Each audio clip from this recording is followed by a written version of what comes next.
Okay, we're going to look at the photoelectric effect now. So the photoelectric effect is when light is shone onto a clean piece of metal.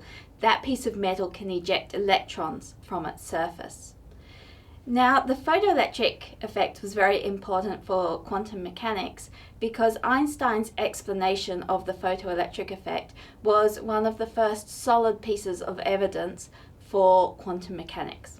So what we're going to do now is have a look at a demonstration of the photoelectric effect. So this is a photoelectric kit, which if you're lucky you'll have at your school. If you don't, there's a PhET simulation that we'll link to below, which works just as well as this photoelectric kit. Okay, so what the photoelectric kit consists of is, well, here we've got the power supply, which is just here to power our photoelectric kit.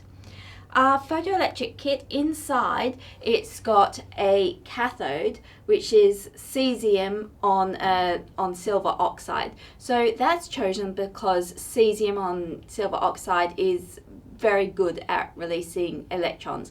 And then we've also got an anode in there. So when electrons are released from the cathode, they try and travel towards the anode.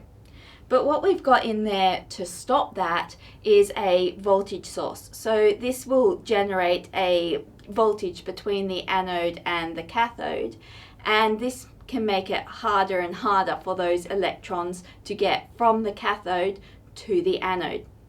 So in order to get from the cathode to the anode, the electrons need to have enough energy to overcome that voltage. So they need a kinetic energy Kmax of at least E times V stop, where V stop is the stopping voltage.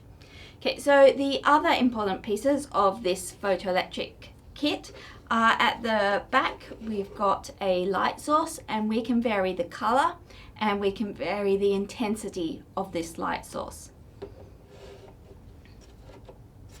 Okay, so what we're going to do now is a predict, observe, explain activity.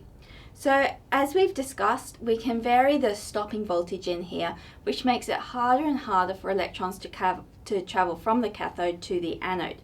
So what I want you to do is, besides changing the stopping voltage, we will change the color of the light, and hence its wavelength and frequency, and also the intensity of the light. Which of these two, or either or both, do you think will change the stopping voltage for which we can no longer detect a current? I.e., that also means that we'd be changing the maximum kinetic energy of those electrons.